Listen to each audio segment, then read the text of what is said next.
Hello everyone and welcome back to another one of our club preview episodes. Today we are jumping back into our ladder order, and I have to say it's good to be back after talking about some of the launch stuff and some of the position episodes we've been getting into, because today we get to go into the nitty gritty with a Bomber fan himself. I've got Liam with me. How you doing, mate? I am absolutely excellent. Thank you for bringing me on, Jono, to talk about a team for which I have zero opinions. You zero opinions? Never. It's a rare occasion, but funnily enough, I think the Bombers are they're a difficult team to pick for fantasy because they did not have the same kind of turnover that we've seen from a lot of other teams, at least in the kind of fantasy relevant spaces. Yeah, definitely a difficult team to look at from a fantasy perspective. But before we get into that, I think let's just dive into how they went last season. Give us a little bit of an update there. They were absolutely dominant. They didn't lose a single game and actually won the premiership. Maybe we watched a different league. I'm not sure. Yeah. Okay, so if we go with the real league that actually happened, so it was a 6-win and 4-loss season for the Bombers. They managed to finish 7th. They lost in an elimination final to Geelong, which was very frustrating when we consider that it was the same Geelong side that they had beaten early in the season. In terms of their losses, there was a particularly bad one to West Coast, which funnily enough also preceded West Coast then firing their coach. But really did fail to get wins against some of the top teams in the comp. So they had losses against Adelaide. They managed to lose a game against Collingwood that they ought to have won. And then Gold Coast, who ended up also being a final side that they lost to in round 9. So as much as it was a successful season making finals, it still wasn't one where I reckon they thought they hit their marks in terms of beating a top side. Yeah, it has seemed hard to crack into that top echelon of teams. But, I mean, on the plus side, it's only the second season that the Bombers have been in the league and they've still managed to have a finals appearance. It's very impressive. If it weren't for the upstart Sydney, they would appear to be the kind of cream of the crop of the Season 7 entrants, but sadly Sydney came from the clouds, having not won a game, to actually win a final last year. So there's definitely some work to do there. Yeah. Well, getting into that work, you had a lot of players coming in and out of the club. Can you tell us a little bit about that off-season movement? Absolutely, I can. I'll do the outs first, and that's mainly to say that there was no one that left via free agency. They were all retirees or delistings. So retiring, we had Danny Marshall, Jess Wushner and Kat Phillips. And then delisted, we saw Alana Barmer, Leah Cutting, Joanne Doonan and Renee Tierney all leave the club. In terms of the trades, what the Bombers did was trade for two of a very similar type of player, midfielder / defender. So Madison Gay joins from the Melbourne Demons, and then Bess Keeney has joined from the Gold Coast Suns via the trade period. Importantly, for pre-season signings, the Bombers were able to sign Amy Gaylor from the Calder Cannons before the draft had even started, who looked like she would have been a top 10 to 15 pick. And then as well, they have added Emily Goff and Chloe Adams through the draft, the picks 20 and 38. Yeah, it's an interesting bunch.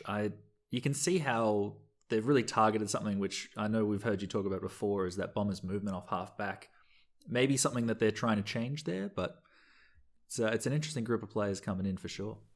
It definitely is. What's even more fascinating is Emily Goff is another defender / winger as a junior, but so far this preseason she has been training predominantly as a forward and played one of the few games she played in the VFLW up there. So I've always had some queries about how the Bombers go about training and drafting key position players at both the men's and the women's level, and I think that will remain the same again for season 2024.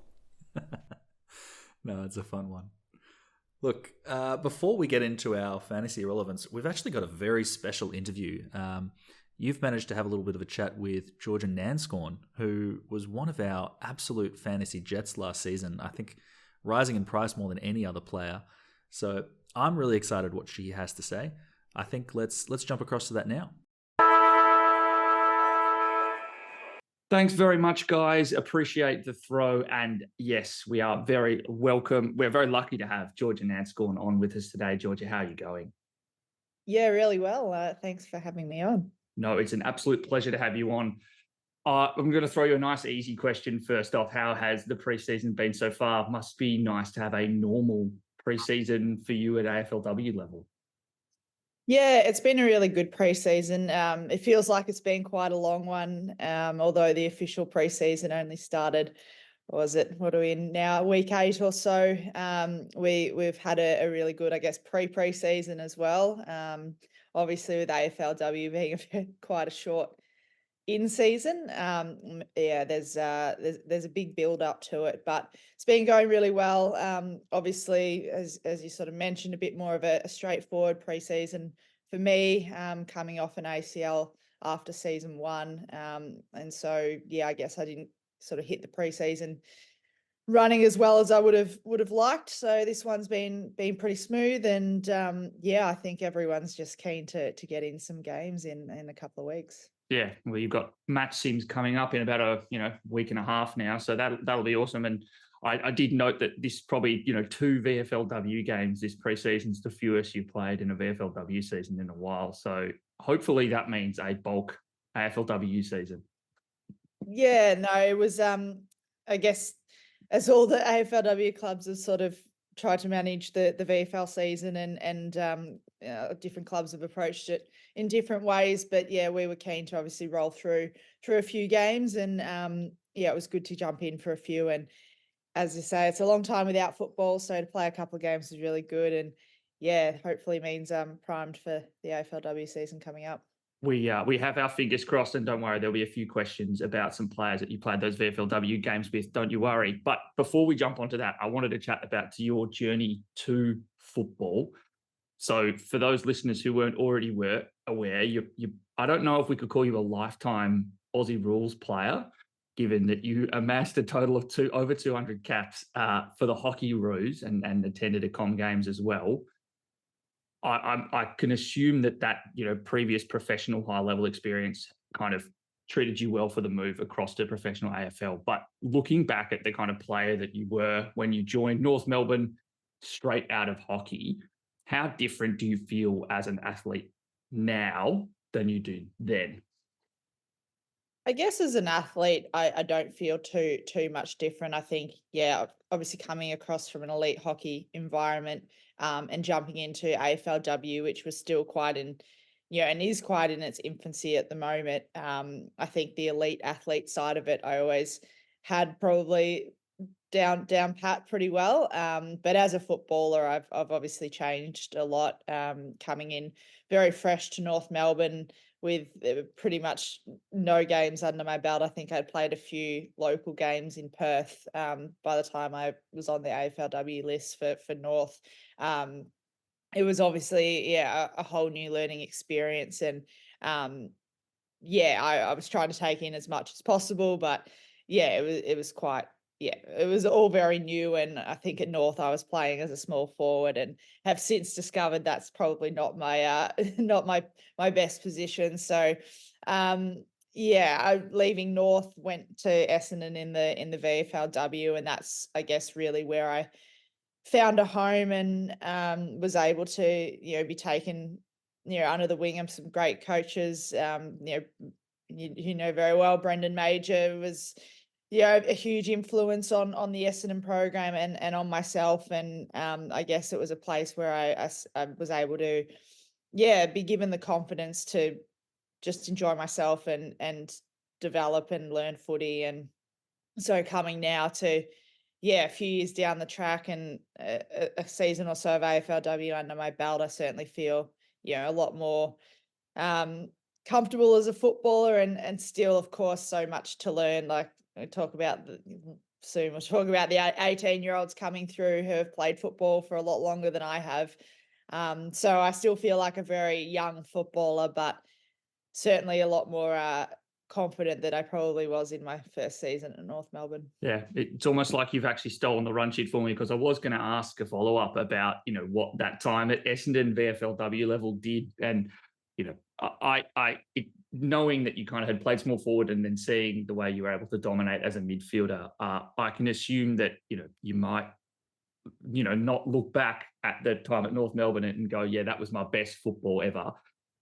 My question then is, would you change your football journey at all? Would you have loved to have played VFLW for a few seasons first before your first AFLW chance, or do you still think that it was a great way to kind of throw yourself at the problem, see what needed to change, and then make your way back up? Yeah, look, I wouldn't change it at all. I guess when I stepped away from hockey initially, it was because I stopped loving the sport, and I just wanted to genuinely go into something that I would enjoy doing again, and enjoy sport and love sport again. And I'd always enjoyed football, and even though I didn't get to play it at any sort of level, kicking it around at school or with dad when I was younger, it's always something I really loved. So the idea when I stopped playing hockey was to just go play local football, and that was in Perth, where I was based at the time. And it was actually before I'd even made that known, I guess, that the North recruiter sort of reached out and said, "Hey, would you any chance you want to come across and play for North?" And then yeah, it was really an opportunity that was too good to turn down. All my family live in North Melbourne. It was a great opportunity to get me back home, and why not give it a go? And yeah, it was, as I said, a huge learning curve. North recruited extremely strongly in that first year. They still, have elite midfielders from that first year. There was probably realistically no way to crack in as a midfielder in that team, but um, yeah, it was great to get my foot in the door, I guess. And then once I was delisted from North, literally my thought again was, well, I just want to go have a bit of fun and enjoy myself again. That it's not necessarily to go back on an AFLW list or play AFLW was not the goal as to why I started playing footy. And so yeah, I was so happy just to go back to the VFL and found a place that I really loved being and felt really valued, and got to play there for a great few years, and winning a premiership, and then for AFLW to kick off back again off the back of that, is just a bonus really. So certainly wouldn't change the pathway at all. And yeah, feel very fortunate and grateful for where it all is now. Yeah, that's a really great answer. I really love it. And one, you kind of mentioned it. You had that grand final winning performance for the Essendon VFLW team, cruelly marred by a third quarter ACL injury. You talked about it a little bit at the top, but do you feel like that injury and the recovery is well in the rearview mirror now? Yeah, look, it's still a day that I think of with really mixed emotions, and probably still there's that tinge of sadness there rather than an overwhelming like celebration of unfortunately what the year was. And yeah, look, it now it's in the past, and I think it just forms a bit of part of my journey and story to it all. And I think makes me even more happy to and grateful to be out playing, and then being able to play last year a full AFLW season made it even more special, I guess, given the setback we had in the first year. Yeah, and it was definitely a special season for the Bombers, which is my attempt at a segue across to some more questions about the squad. So that was Essendon's most successful season, albeit it's only its second, and unfortunately soured by a difficult final performance against Geelong. How is the squad feeling about its prospects for the season ahead, and how does it view, kind of in the rearview mirror, what last season was?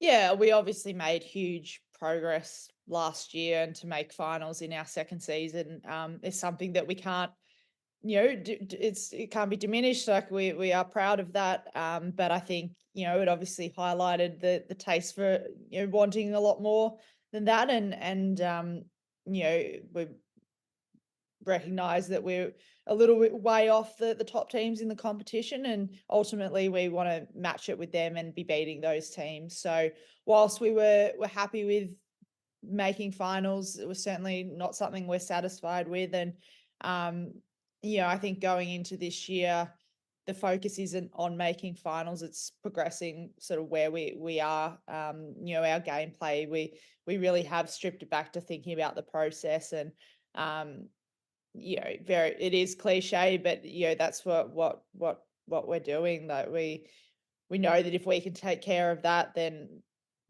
results will come. And we want to be seen that we're building on our performances last year, and starting to really match it with the top teams in the competition, which it's always hard to tell where you sit, when you do a preseason without, seeing what anyone else is doing. But we feel like within ourselves, we've developed really, really well. Again, having a better pre-season, I guess, where we're able to come together a little bit more, has put us ahead. Like when we hit actual preseason, we were a lot, more ahead than what we were, in the previous 2 seasons. So, we're really, happy with our progress, and I think keen to see sort of where we sit once we actually get into games. For sure. And my personal anecdote was watching the match sim against North Melbourne last year at Windy Hill. And I was a little worried because it was like a 5-goal margin at quarter time. And then Yeah. North Melbourne rolled out the next week and beat the Bulldogs by over 100 points. And I'm like, maybe North Melbourne are that good. And as it turns out, they were. Yeah. Talking about things, though, that you've added, you talked about the process kind of and the goals for this season. There were definitely some 2 key additions in a very specific part of the field, which is that wing defensive player. So, and they're both very experienced. So Matty Gay and Bess Keeney have come across from Melbourne and the Gold Coast. How have they settled into the club, knowing that I think Bess Keeney is now also already in the leadership group? Yeah, well, both of them are actually. So Maddie and Bess. So My that bad. just Sorry. speaks. Yes. Oh, yeah, that just speaks to the leadership that they've brought in and had an immediate impact within our group. I guess we are still quite a young group. We look at the ages across it, and we are, still very young. So to get a couple more like really experienced, mature heads in, that have had experience at, obviously Melbourne, winning a grand final a couple of years ago, and Gold Coast, who have been on the up as well. So to bring that experience from some successful teams, has been incredibly valuable. And not to mention, what they add on the football field as well, in terms of their playing ability, will be huge as well. But certainly from a leadership perspective, for our group has been enormous.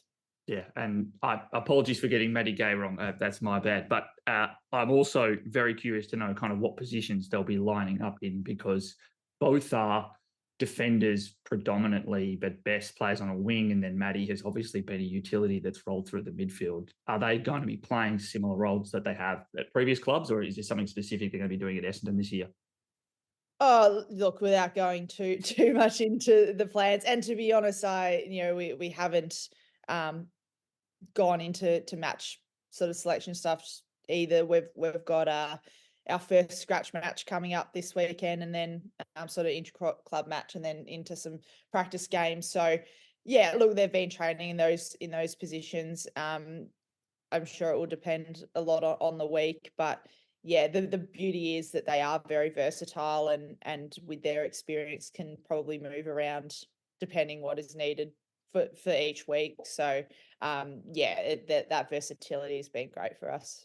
A very good answer for what is a very difficult question that I was somewhat expecting. So I then can throw perfectly to another great leader who has some versatility. Bonnie Toogood had clearly her best season as an AFLW player. She's also incredibly versatile. What's it like playing with such a, let's call her a complete player, because I don't know if she's got any flaws or any part of her game that she doesn't have at least some skill in? Oh, Bond's been obviously massive for us across the first couple of seasons. A co-captain, leads extremely well on and off the field, and yeah, she took her sort of game to another level last year. She was reliable in even our games where we really struggled, as a team. She individually could be very proud of her performances, and yeah, to have her up forward kicking goals and knowing that she will compete all day, and do that for us, but then also be able to throw her, as that sort of spare in defence if needed, which she did extremely well last year, and just for a bit of that stability, um, is incredibly valuable, and she's also had a great preseason, and yeah, really looking forward to see what she can do this year, because I think, we all know that if we're going to be a successful team, she's going to be, a really huge part of that. And yeah, that role that she had, you talk about playing as a forward, even thrown as the spare in defence. She rucks at times, and then also plays a centre bounce role. So, from a Bombers fan perspective and from a football fan, she's great to watch, and she's also a great fantasy player. And that kind of just one quick thing I wanted to confirm. I presume she'll be playing a similar role this year. You don't need to give too much away. I think if you said yes to that, given that she's a pretty known quantity based on last season.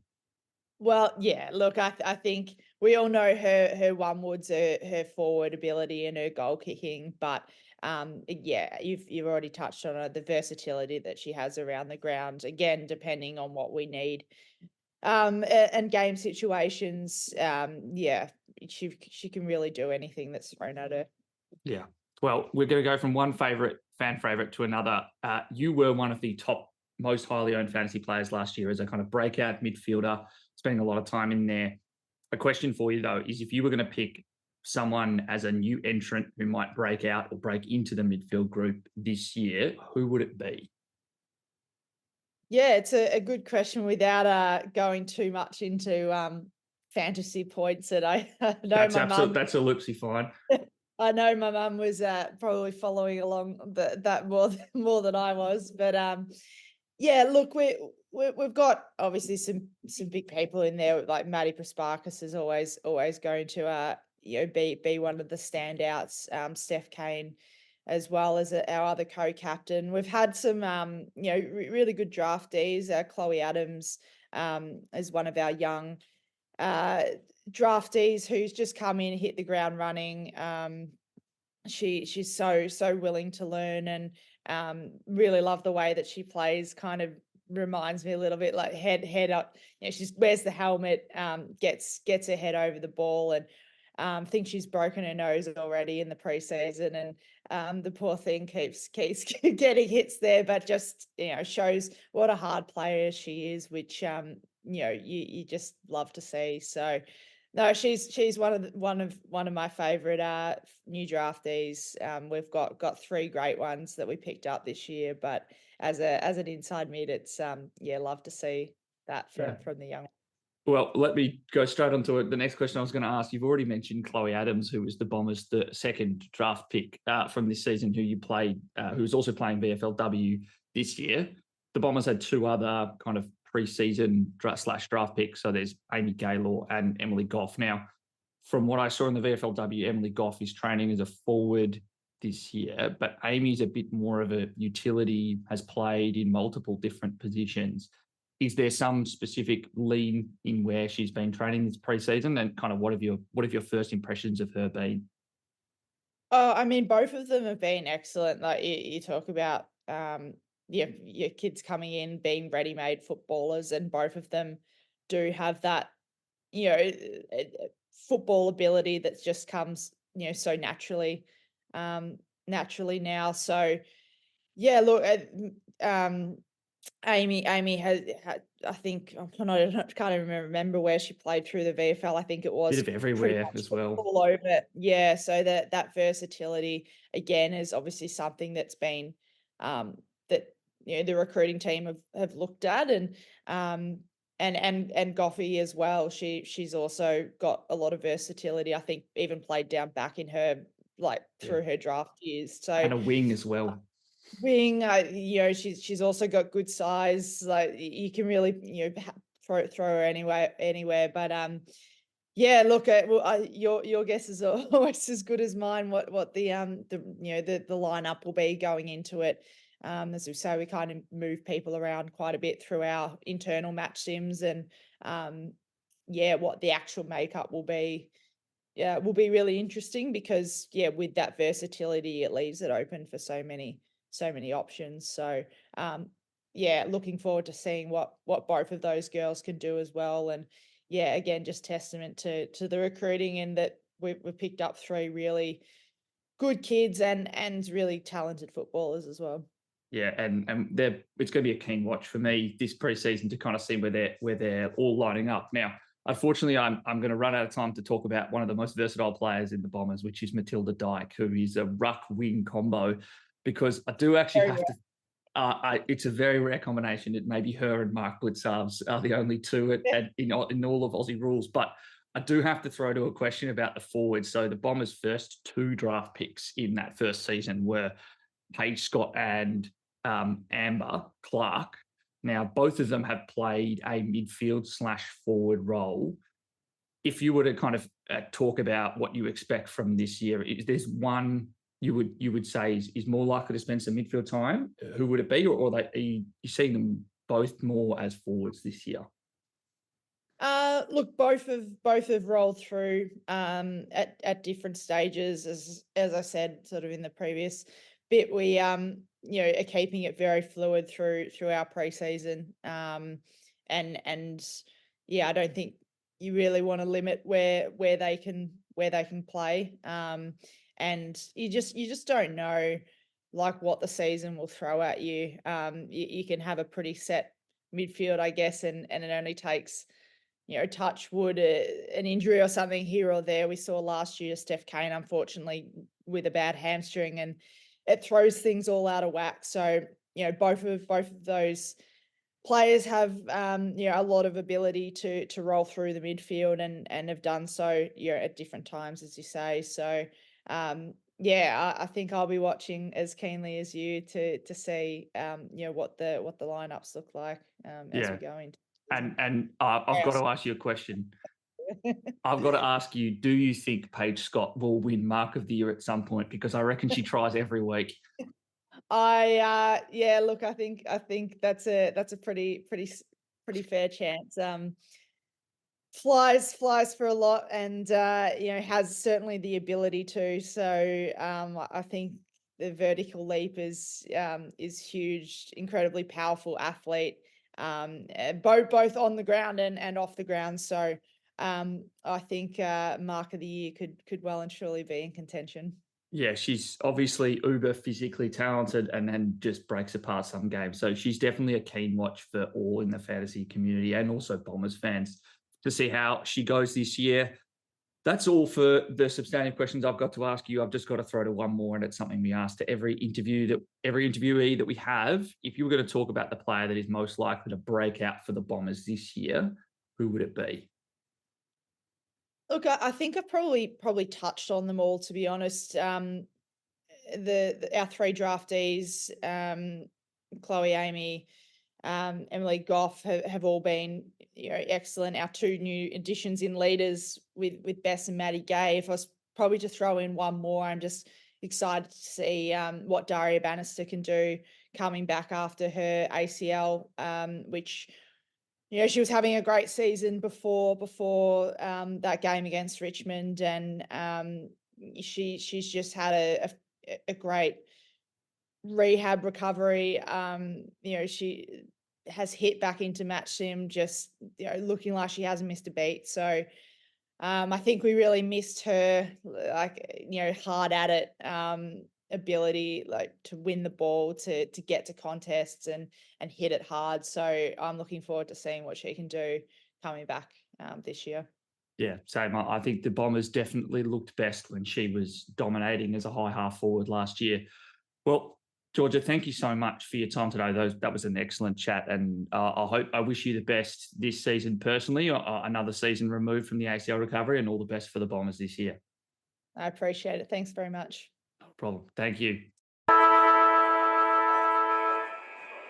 All right, welcome back, everyone. Jeez, that was interesting. I'd completely forgotten that she was a hockey roo back in the day. That's always interesting to see these cross-sport athletes. It's what's even more fascinating is the sheer volume of games that she's played as a hockey roo. She's a third fastest all time to 200. It's an absolutely remarkable achievement to get to where she got to. And as much as I have talked about lengths of interviews this preseason, I definitely took some liberties as a Bombers fan, but I thought of all journeys to football that we might get a chance to speak to on this podcast, I can't think of any that are more interesting and filled with unique details than Jean Nanscawen's. Yeah, a fascinating journey. You can really see the professionalism that comes through. But look, I think there's some interesting insights that she's brought up about the Bombers, and I'm hoping that we can hear a little bit of how that's going to affect our fantasy relevant players coming out of the Bombers, because we have our top 5 list. Look, there's a lot of players that I think vie for that most important or most likely to be owned by every coach in the league. You know, Ruby Schleicher is one of those, Ebony Marinoff is another. But when it comes to the forward line, I think our number 1 on the list here is potentially the most important player in our teams. Yeah, and she's someone that got her own question in the interview with G, and that's Bonnie Toogood. And for all that are potentially concerned, it does not sound like we should expect anything different in 2024 as we did in 2023, where outside of Laura Gardner, she was the best forward. And she did it with a role that was as Swiss Army knife as you could ever expect anyone to have. She's exceptional as an intercepting player off halfback, late in quarters. She's great at stoppages. She lays lots of tackle. She kicks a bunch of goals. She basically has no quiet moments. And I would be surprised if we saw anything different again this year. Make it even better. She's the captain. And in this instance, in all likelihood, all the captain's going to do is put herself in positions where she can help the team out the most. Most of the time, that is in positions where the ball is going to be or the ball cannot afford to be. It's a perfect recipe for fantasy scoring. What she managed to do in leading the competition in marks, third for contested marks, she still, I would be shocked if she didn't average more than 5 tackles a game. Again, I would be, surprised if we saw anything below a 97, 98 average, given where she finished last year. Yeah, she was phenomenal last year. I think she carried a lot of people's forward lines. And this year, I think she's got nearly 20 points on the next highest averaging forward from last season, and then 26 to the next. And it just drops away even further from there. Are you starting her on your side? It'll be a surprise if anyone could get close. Yeah, she's in my side. Like, I think if you're going to pay up for a premium that you are certain are going to be a premium, I think your number 1 should be, well, is there anyone else on this line that I think can get close? And we've probably, in many fantasy formats, we could be guilty of being overconfident. I just don't know if that's true of Bonnie Toogood. I'd honestly be comfortable if she only averaged 90, still saying that it was worth starting her in my side. Like, there's so much room for error, given how much higher her average is than everyone else. Absolutely. And I also just can't imagine many worlds where I trade her out. So it would be reliant upon me. If I didn't start her, it's like, can she get cheap enough for me to be upgrading to her from a mid-priced player? And looking at the cadence we're going to need, that's going to be real tough to do. So it's good to hear that there's at least one exceedingly easy lock from the Bombers to start the season. Our number 2 on the list, you chatted a lot about in the interview, didn't you? Yes, I did. It's hard not to chat about the person you're talking to, and it's G. Nanscawen. And my analysis here is similarly simple. She's someone that had a very, very different fantasy scoring profile between the start of the season and the end of the season. First 5 games, she averaged 62.8 points with a high of 85. In the final 5 games, she averaged 100 with a high of 122 against the West Coast Eagles. She's going to come into the season, therefore, priced at 81. And I think that means that you go, well, if you think G is going to do the same thing that she did in the back half of the season, that is 20 points of upside. And the Bombers have a great run for midfielders to start the year, with Fremantle, who were easy to score against last season, St Kilda, Adelaide, and what's the other one? West Coast. That's a great group of potential options for opponents. Yeah. I've got her in my side right now, and I was actually kind of surprised because I think all of what you've said sounds great, but when I had her in my side, you brought up one key concern that you had with Nanscawen, which I was surprised to hear. Yeah, and it's Steph Kane. So I'll spell out my thinking here. That big improvement in the back half of the year, I think, could probably come down to two key reasons. And they are very much, if one is true, then pick her. If the other is more true, you shouldn't. You can say it's her first season playing predominantly a midfield role at AFLW level. She'd been a low time on ground player as they looked to build her back from an ACL injury.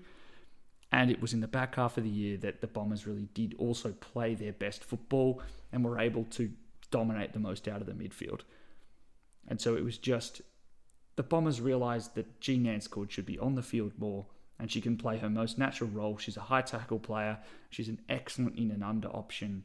Her work with Maddie to get clearances and width at stoppage is exceptional. If that's true, I think 100% she's worthwhile picking. That's 20 points of value pretty clearly.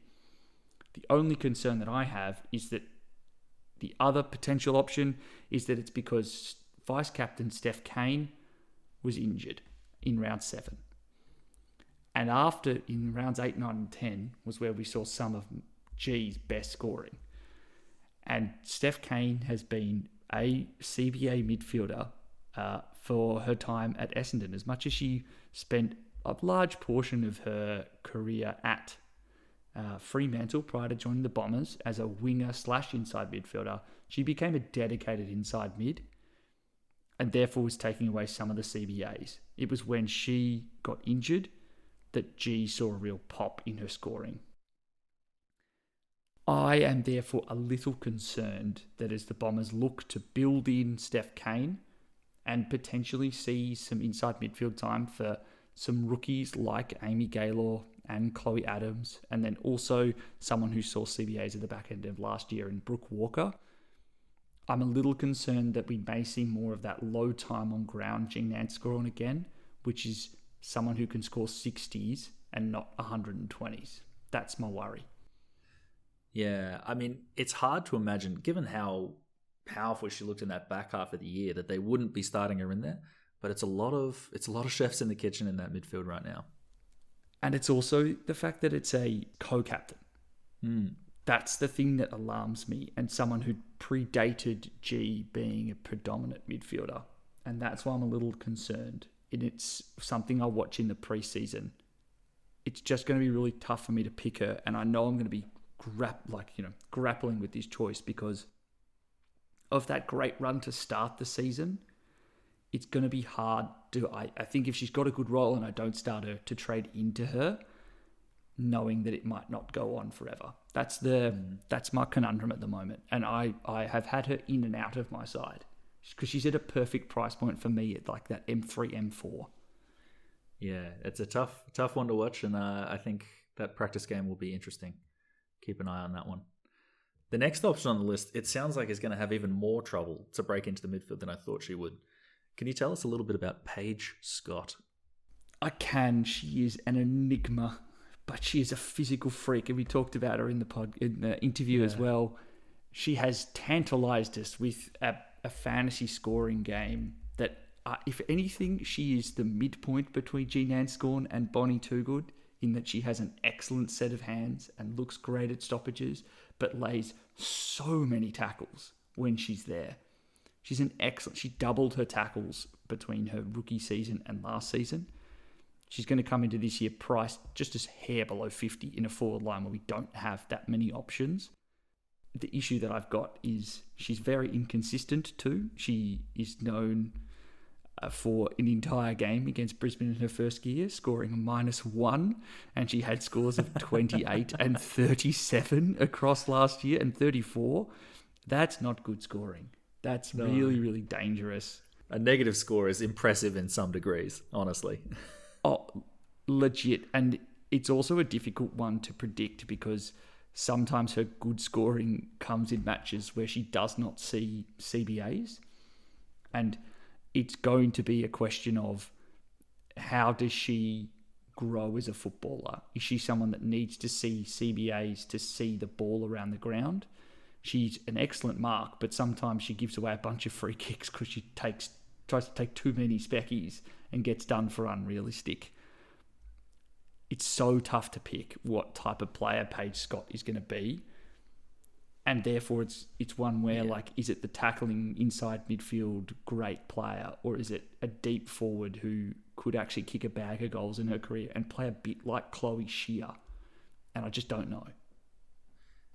Yeah, I feel like she's one of the players the Bombers has that has one of the most all-round games. It's just finding it a way to consistently impact, Like when you see her at full flight when she's given the don't argue and she's like so fierce in the contest. It's really exciting to watch. It's just, as you say, she goes missing.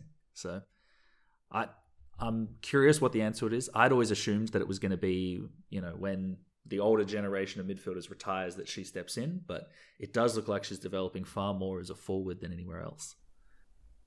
Yeah, and unfortunately we didn't see her in the VFLW in kind of a pre-season playing midfield time, so that's the worry.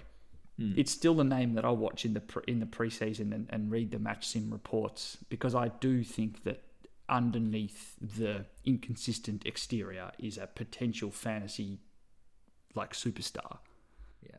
Now, number 4 on our list is someone that seems to have gotten a lot of attention when the switch first happened, but it doesn't seem like you're too keen on the fantasy opportunities here for this player. Yes, it's a name that was very popular when draft season happened, as you mentioned, and it's Maddie Gay. And I can 100% see why. I think you look at her scoring history when she was at Melbourne, she had a season in season 5 where she averaged 71 with a high score of 103. That is exceptional. Here's my concern. That Maddie Gay was a midfielder. As we've just discussed, the Bombers have quite a number of midfield options that they're already struggling to put together. I think that means that in order to score that highly, she's going to need to play a role in the Bombers' defence that is a very ball-dominant role.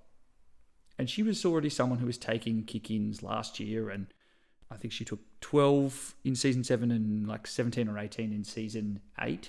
So she was still getting a bit of ball back there in a Melbourne defence that probably saw less of the ball in their defence than the Bombers will. And also, getting to the heart of my concern, the Bombers do not accumulate the ball particularly well across halfback. I think that they have moments where they really do show the ability to chain it up, and we saw some decent scoring games from someone like a Brooke Brown when it all worked together properly. But I think what the Bombers really struggled with was switches. They're not a particularly adept side at creating width quickly via chip mark style footy to then push the ball to go out the other side. And that's often where you get a lot of scoring. It's the attempted switch to then bring it back. That's where you get a lot of defensive scoring. Yeah. And now, if Maddie Gay can bring across that skill from Melbourne, hallelujah. That I will absolutely praise be. It's just, I don't trust it. Yeah, it's challenging to have a coach have a player like Bonnie Toogood ahead of the ball and to say, nah, switch it to the other side of the ground when you know that Toogood's going to bring it to ground every time in a contest. It just seems like a simpler strategy that they've been relying on pretty successfully. Yeah, I think it's successful sometimes, but I think that in games where they're being really pressured, like they were against Geelong in that elimination final, it was probably a lack of forethought and planning on where to structure up when you don't have the ball, such that the switch can absolutely happen. You're not just caught standing in no man's land. And I think there are too many times where the Bombers aren't preemptively setting up so that the switch is a possibility. So I think Maddie Gay is going to struggle to provide the value that we want and that we need, priced at 54. What would you say is like a good number for her to hit? You'd want to see her averaging, mid-60s? Low to mid-60s? Mid-60s sounds about right, yeah. I cannot think of many times last season where I sat and watched, there's a mid-60s defender kicking around at the Bombers. And it's almost all to do with the fact that they're not that type of team. As much as I wanted Brooke Brown to be when I picked her last year, they're just not like that. I hope it changes because it annoys me, but I do wonder. Yeah. Who knows? Maybe Gay and Keeney can sort that out. Please. But look, getting to our last pick on the list, I think this is an absolute class player, someone that I had in my team last season as well. Why don't you tell us about number 5? Number 5 should come as no surprise, and it's Madison Prespakis. She averaged 96.5 last year, so she's going to come into the season quite expensive, but it was still also her best season of her career. She'd previously been someone that had flirted. She'd never actually been above a 90 averaging player, but looked to see some improvement in her tackling numbers and also just got more possessions. The reason why I'm interested in her is, I think, firstly, she was probably 102, 103 averaging player until she saw an extremely heavy Lucy Single tag in the game against the Gold Coast Suns. And I think the Bombers really struggled to help Maddie break that. And I believe that this is the type of player that would probably work. And the Bombers are probably aware of that this offseason and will work to help Maddie break it in the future. I think the other thing that I like about Maddie is she's 24, she's a known entity, and her first, as I was talking about earlier, the run for the Bombers to start the year is excellent. And you look at the score she had against the opponent she's got in her first 4 games. Start off with Fremantle. She scored a 75, but that was with a heavy tag from Ange Stannett, who is now missing, not playing for Fremantle anymore. She had West Coast, where she scored 114 last year. She's got St Kilda, where she scored 109, and Adelaide, where she scored 92.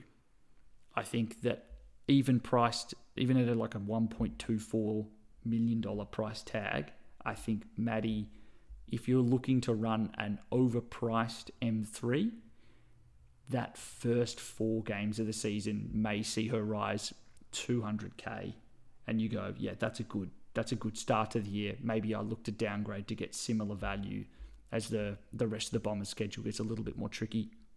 No, I do like the play, and she's someone that's just so consistent in her performances. Even with those scores, she was seeing attention in other games and just powered through it. So someone that, as much as you hear of the tag threat, I think I'm not as worried as I have been in other seasons. Unless, of course, she comes up against Single again in that double bye round. So someone to keep an eye out for. That's kind of why I've tossed up a structure with Maddie in my team, because I really like this Bombers run to start the year. I think the only run that might be better for midfielders is Gold Coast. And I think that I'm more hot on the idea of starting a Charlie Rowbottom than I am on starting on Maddie. But I think the run combined with her consistency means she's a very, very real option for me to start with. Probably much more likely than Maddie Gay, for example. Yeah, I think you're going to be excited when we get to the Gold Coast episode. There's a little bit of interest in that midfield as far as I can tell, but we'll get to that when we get to that. Look, coming in is the little Jono special that we have on these episodes. Special. The Jono special. This was a challenge because I think there are 5 very relevant players, and then I think it falls away quite hard here.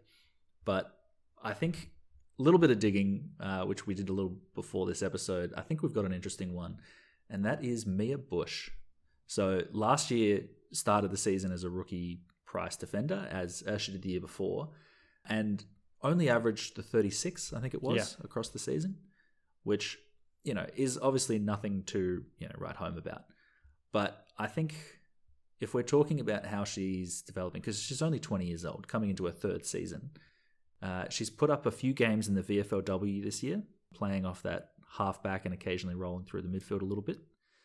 And her 3 games, she had a 93, a 68, and an 89, which are pretty impressive numbers. So averaging nearly 20 disposals through those 3 games, having quite a lot of tackles.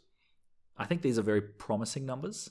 Obviously, it's always difficult to transition that to the AFLW level, but I think with the sort of turnover in players that you guys have got, I think there's a lot of emphasis about how you guys are going to move the ball out of defense, because I really like how Keeney moves and I really like how Gay moves. If you guys have any change there, I think Mia Bush is going to be one that benefits greatly. Yeah. I want to know your thoughts, though, as the resident Bomber fan. Yeah, I think the other thing that I like about Mia Bush is I believe that her best scoring games last year came when she spent more time closer to the ball, because she is an incredible distance and endurance runner, loves a tackle, probably was working into her possession game.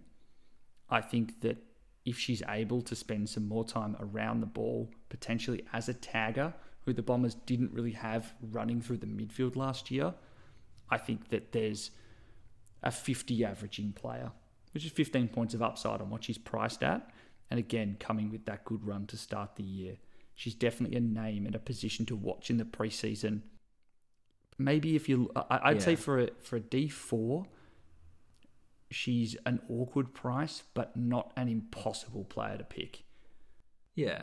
I feel like out of the mid-priced players that we have in defense, we know it's not a particularly strong group.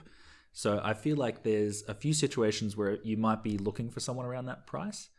And honestly, there aren't many better options there. So definitely one that I think this preseason, if we see in those practice games the ball is being switched a little bit more, she's one that could really benefit. Yeah, I fully agree with you. As much as I'm a little bit burnt from the experience of owning her last year, I think I saw some moments when watching VFLW games that has me intrigued. Well, I think that's about going to sum it up for the Bombers. Where are you expecting to finish this year? Probably about the same. Yeah, top 8 hopes. I love it. Yeah, it's really going to come down to the development of a defensive structure that I trust, and then also a second goal-scoring mid to tall forward. That's consistently available. That's what I think is big. It could be Daria Bannister's return that really kicks us into gear. Look, that's going to wrap us up here. So if you're looking out for us on the socials, you can find us at FreeKickWPod on Instagram or Twitter, and of course look for us on YouTube as well. Otherwise, have a lovely rest of your week. Enjoy. We'll hear from us soon. Bye. Bye.